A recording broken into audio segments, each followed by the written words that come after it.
I got curious about the political compass test. So I decided to look into it, and the more that I look into the political compass test, the more I discover that this is just a broken system. The political compass, at the end of the day, is only 2D. It has a vertical axis, which explains how authoritarian a state is, in other words, how much government power a government can have, and also the economic type of the government.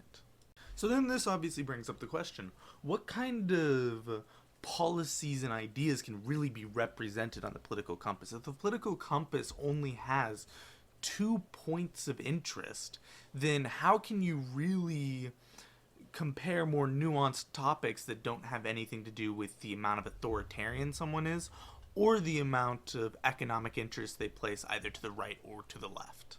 The most simple answer is obviously you can't.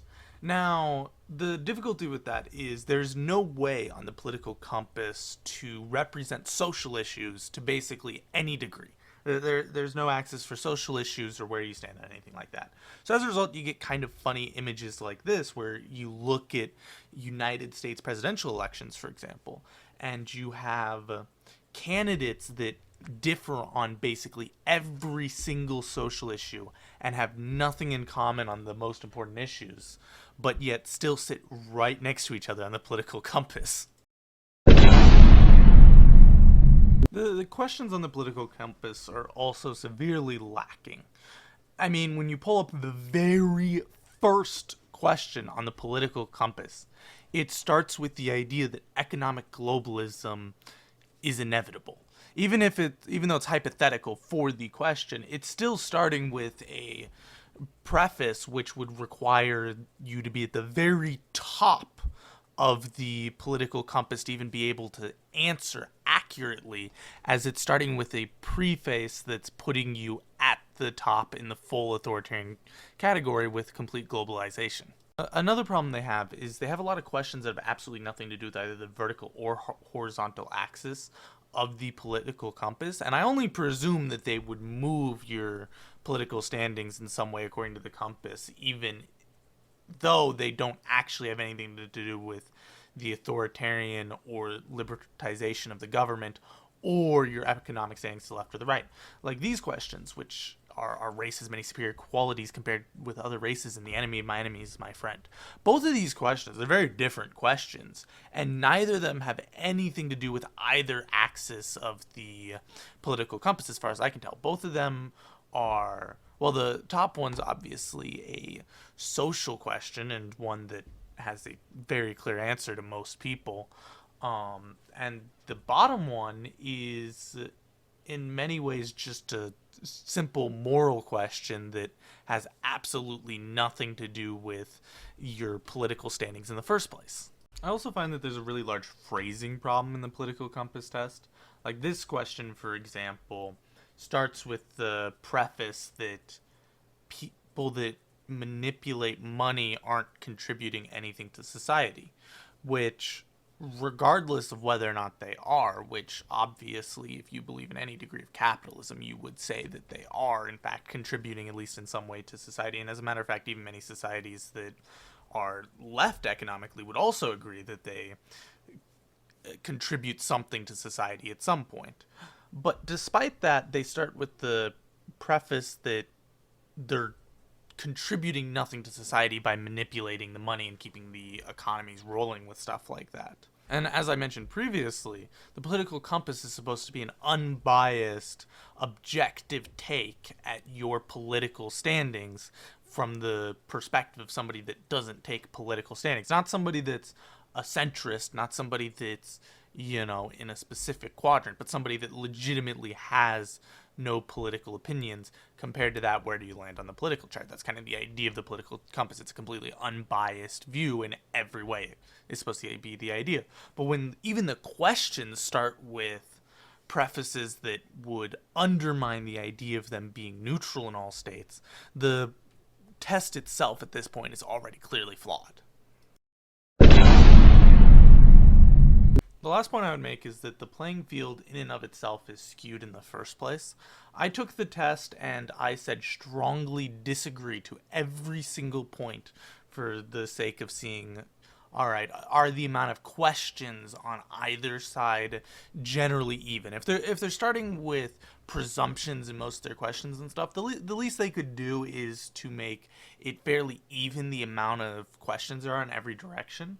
But interestingly enough, if you say strongly disagree to every single answer, it gives you exact middle in economic left and right. So from an economic perspective, they do actually split up the questions, at least evenly enough that if you say strongly disagree to everything, it puts you smack in the middle. So the economic questions appear to be pretty equal.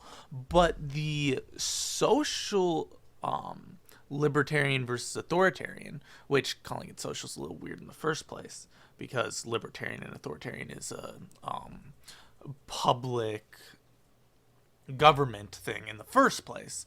But regardless, it gave me minus 4.36, very heavily skewed to one side.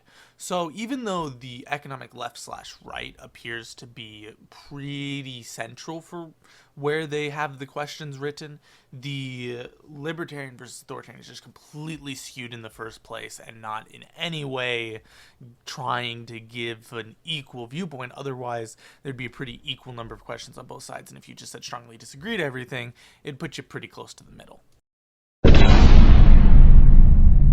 In the end, it's ultimately impossible to ever truly have something like the political compass be completely unbiased to any degree. Somebody at some point has to be the one making the test and making the questions and all of that stuff. And when it comes to this sort of stuff, there is nobody that is in the exact middle. Everybody has some viewpoints which move them out to one side or the other, and while they might have other viewpoints which in the point of a chart puts them back in the middle, that's simply due to the way that we calculate left versus right and authoritarian versus libertarianism. And if you skew the questions or not skew, but if you weight the questions by a different amount, then they would be off of middle just based off the merit of weighting the questions in the first place. When it comes to stuff like this, ultimately, your best bet's just not to trust any tests like this. They're not going to be very accurate in the first place. If you do want to take tests, it makes a lot more sense to take tests that are based off of your local politics for your country or whatnot, tests that compare you to candidates and stuff like that, rather than something that compares you to a ultimate, almighty, all-knowing scale, because there is no such thing.